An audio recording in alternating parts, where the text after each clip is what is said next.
Hey, what's up guys? It's Jake aka Tag, and today we're back at it again with Ian, and he's going to be pushing up the top 200 ladder with 2.6 HOG Rider. And I read all the comments the last time we had Ian on the channel, and you guys loved it. We learned so much. Let's jump right into some more live matches and learn from the master on how to play 2.6 HOG Rider perfectly. Alright guys, so we're going to be jumping into our very first game, and Ian is going to go kick off the game nonetheless with an Ice Spirit and a HOG Rider, and we're going to be playing the 2.6 HOG Rider mirror matchup as the looks of it from right now. I could be completely and utterly incorrect, but I think it's going to be a 2.6 mirror matchup. We see both a cannon, an ice spirit, and a ice golem, so it has to be right. He can't be running an expo or something funky here with like a miner.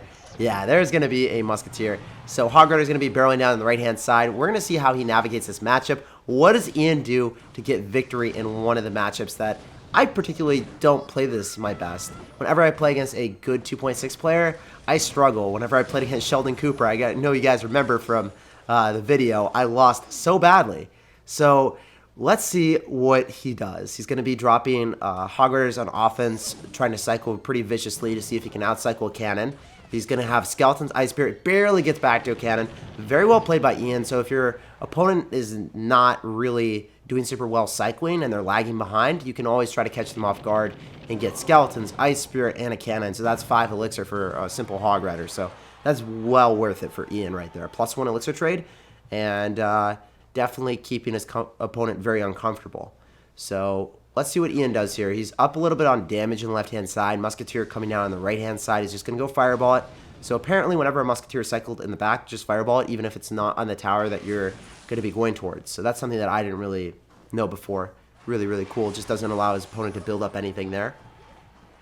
Going to be cycling an Ice Golem, same lane as his opponent's Ice Spirit and a Ice Golem. So the thing that we've seen differently from Ian, from his opponent, which I would always take notes off of Ian compared to his opponent, he is dropping the Musketeer up higher. So his opponent is never able to get Fireball value on the tower. Really cool how Ian is doing that. He's going to Fireball the Musketeer again. He's going to knock it to the left-hand side. So now he can log the Musketeer and the weaker tower. That was brilliant, man. That was absolutely filthy. So what is he going to do here? A HOG Rider, Ice Golem, and Musketeer push is coming out of. He doesn't even flinch. He doesn't log. He doesn't spend extra elixir. He's going to log an Ice Spirit. He's not going to log stuff that's already going to die. Of course he already knows his interactions. Notice how he spaces out the cannon and the Musketeer. He's only really giving Fireball value on the right-hand side, not the tower that his opponent wants to hit ever. Now he's going to be going and switching things up. He's going to go for a Fireball log on the Musketeer on the right-hand side. So he's given himself the ability to switch the opposite lane by Fireballing that Musketeer that's always cycled in the back. That's just something that I've never done before, but I'm going to start picking that up and incorporating that in my own gameplay. He's going to go in for a cannon lower. Obviously, since his log comes down, he has to drop Skeletons, otherwise the HOG Rider would get a hit. We'll see what he does here. Going to go and cycle Musketeer in the back right. So that's the first time that he's actually cycled a Musketeer in the back opposed to dropping it up higher. We'll see if that trend continues. His opponent goes in for a HOG Rider, Ice Golem, and he's just going to go in for a cannon. He should be able to kite that into the Musketeer, so that would be brutal. Oh my gosh, he's going to go for a HOG Rider on offense because he cycled that, slow rolled that Musketeer, and now he's supporting it. So that Muskie is going to be a pain for his opponent to deal with, but he goes in for another HOG Rider. He's going to go for Ice Spirit, and he's going to go back for another cannon. Ice Spirit made it stay alive a little bit longer, just so that he was able to pull it back to the river with that cannon. That was exceptionally well played. Pre-Fireball comes down on the cannon. I was wondering if that play was actually going to happen. He's going to go log, expecting Skeletons right on top of the Musketeer, but his opponent does not fall for the trap card there. Gradually whittling down his opponent, playing really safe and sound, not trying to lose his game anytime soon. And yeah, I like how he's protecting his Musketeer so it doesn't die to a Fireball now. It's going to end up killing his opponent's Muskie. So the opponent has to log that if he wants to kill the Muskie. I don't even know if that was a good play on his end because Ian wasn't going to even go to support it. But sometimes you can bait out your opponent's elixir when they shouldn't be dropping cards. So that was really, really well played, just keeping the Musketeer alive by dropping the Ice Golem there. He's going to go drop an Ice Spirit cannon to make sure that the HOG Rider ends up dying. And the Musketeer is going to go and chip away on top of the cannon and not the tower. So his opponent's going to end up trying to very fastly cycle back to another HOG Rider. I think that if the cannon's placed, then everything's going to be fine because the Musketeer should be able to still hit the HOG Rider. Double towers are hitting the Hog. And his opponent's Fireball's out of cycle, so he can even go in for another HOG Rider and mush up as much as he wants next to each other. Oh, he's going to go for a log on top of the Skeletons? I think that's going to get 2 HOG Rider hits if his opponent doesn't drop anything. He's going to go drop a Musketeer, so it's not 2 hits, it's only 1. Ice Spirit's going to go come down. Guys, this is going to be a pretty close battle. Ian is up 700 damage on the left-hand side, so I think that he should be able to win if he pre-fireballs another cannon and just gets a couple extra hits. But he's going to try to, like, log cycle, so that's going to be 2 more fireballs, 1 more log.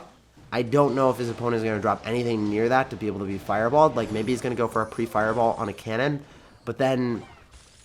Actually, Ian took away his opponent's capability of going in for a high cannon there because the musketeer was supporting it. He just went in for a fireball. He's not even messing around. Ian's like, yo, I know that fireball log takes it. I'm not going to go in for a hog rider. I'm not going to try to pre-fireball and potentially lose the game. I got it under control if I just use my spells. So very well played from Ian. That was another thing that I think I might have messed up. I might have went in for like a hog rider and then pre-fireball the cannon and then potentially opened myself up to losing the game because my opponent could have rushed the left-hand side. It just seems kind of sketchy. So very well played by Ian, and he walks away with the first game of the day. So we're right into another game. Ian is going to be versing Logbait. What is he going to do here? I think it's going to depend on his opponent's deck selection. Is it going to have Inferno Tower, Tesla, or is it going to have Tornado? Because if it's going to be an Inferno Tower deck, obviously he's not going to want to go in for too many. Oh, it's not even going to have any of those. It's going to be the Rocket, Prince, maybe Rascals variation without Inferno Tower. This is going to be interesting as well, because usually what I was going to say is if they have Inferno Tower, you never really want to end up going in for like Ice Golem Hog Riders because it gives too much value with Inferno Tower. You just want to end up going for Hog Riders and potentially out-cycling once and then just pre-logging or logging a Goblin Gang. But we're not going to see that right now. We're going to see a Snowball Prince and probably Rascals variation from our opponent here. So Ian is off to a pretty decent start. He is going to be up a little bit of tower damage. He's identified his opponent's deck, and he knows that his opponent ends up having Rocket and Princess and then probably Rascals here. So he's going to end up going for a Prince on defense against the Hog Rider. Hog Rider still gets 1 hit, really good for Ian. And then a Goblin Gang comes down. Do you log this or do you Ice Golem? He Ice Golems and kites to the opposite lane because he already has a Musketeer. Musketeer will be able to kill the Prince and the Princess. It's going to be brilliant for Ian. Princess is not going to be able to be protected unless he drops like Rascals, which I don't even know would get in front of that. So he's going to end up dropping an Ice Spirit at the river, so some more chip damage. It's really hard to get chip damage in this matchup unless they... Yeah, so there's Rascals, as we expected, right? Really hard to get chip damage if his opponent ends up going for Snowball plus Rascals or Snowball plus a Prince. But fortunately for Ian, he didn't do it the first few times, and Ian is up a little bit. He's going to have to Fireball here. He's going to have to wait, and then he's going to Fireball. Reason why he waited, he wanted to hit the Boy Rascal as well. So if you guys can ever do that, super beneficial. Ian got way more Elixir than that Fireball would have otherwise gotten. So he's going to go and drop an Ice Spirit, and he's also going to end up having Skeletons with the Hog Rider, so then maybe the Prince redirects on the Skeletons. Oh, sometimes that happens if it's like a mini P.E.K.K.A, but I guess the Prince's range is a little bit too long there. Unfortunately for Ian, he's going to have to deal with a pretty menacing push. He's going to go log yet again, but if his opponent goes in for a Goblin Gang and a Goblin Barrel, this could be really dicey. Oh, he's going to Fireball everything and obliterate it. So then he ends up not having a tank for the Goblin Barrel, so was able to get decimated way too quickly. Really, really well played by Ian. So he changed up his Fireball location. Originally, he Fireballed because he was able to hit the Rascals and he was able to hit the Goblin Barrel and take no damage. Second situation, he ends up switching it up and he's like, yo, I'm going to end up Fireballing all of your support units because I need to kill the Goblin Gang. And it's going to give me enough value because I'm going to end up killing everything, so you're not going to have a tank for the Goblin Barrel anymore. I can just deal with it with simply Skeletons and a Musketeer. So I just want to highlight how Ian played that. Super well played. He's always accommodating the situation. There is no set rule of fireballing the support or fireballing the Goblin Barrel. You have to switch it up, and you have to realize that each situation is going to be different, and you have to respond differently depending on what they throw at you. So Ian played that really well. Let's hop into the next game, and let's see what he has in store for us. So we're on to the next game against a Nova player. What is he going to do? He's going to end up going in for a Hog Rider right out of the gate, and he's going to get cordially greeted by a Goblin Gang and a Goblin Barrel. Will this be the Inferno Tower matchup, or will it be a Prince one like we just saw, guys? I think it will probably be a Inferno Tower matchup. It's a little bit more prevalent on ladder. I was really shook last time we saw the Rascals and Prince variation with Snowball, because usually what ends up happening with that matchup is it's going to be a pretty prevalent deck in GCs. It's going to be another one. Man, it's going to be the exact same one. I'm shook again, guys. I was talking about how I was shook, and now I'm shook again. What is he going to have here? I think the Prince will end up connecting. No, he gets an Ice Golem down, but he got a lot of damage on the right-hand side. He is down 3 Elixir. He's going to have a Goblin Barrel poised right at him, and he should be able to shut that down. He does go drop a log, doing pretty well. So Ice Spirit plopped down on the right-hand side. It should get some tower damage if his opponent doesn't drop a Goblin Gang, or he's actually going to go for Princess of the River and completely ignore it. Musketeer plopped down right on top of the Princess to kill it. He drops it immediately right on top of the Princess. That's something that I noticed. So then the Musketeer gets the shot, and the farther you drop a card away, the longer travel time for its animation. So Princess, it shoots something much quicker if it's dropped right on top of it. That's why he's consistently dropped the Musketeer immediately right on top of the Princess. I've noticed that 2 times now, and I finally picked up on why he actually did that. So it's really cool. So Goblin Barrel coming down again. His opponent's cycling a log, so then he tries to outcycle Ian, but it's not happening.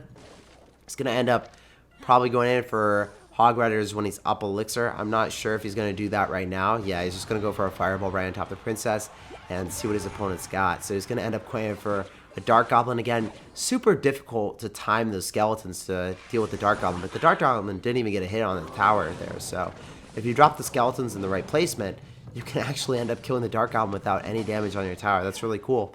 So unfortunately for Ian, there's going to be a lot of Elixir. I wonder if he's going to Fireball and then drop skeletons and then maybe log.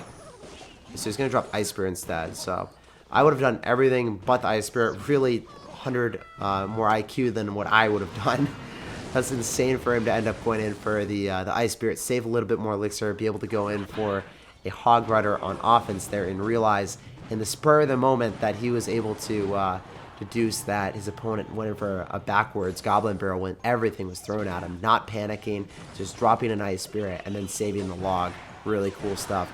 He's able to consistently get through with a Hog Rider every single time if his opponent doesn't go in for a log with the Prince or the Rascals. So they have to go in for like a log plus Rascals, or a Snowball plus Rascals, or a Snowball plus Prince to deny all Hog Rider hits.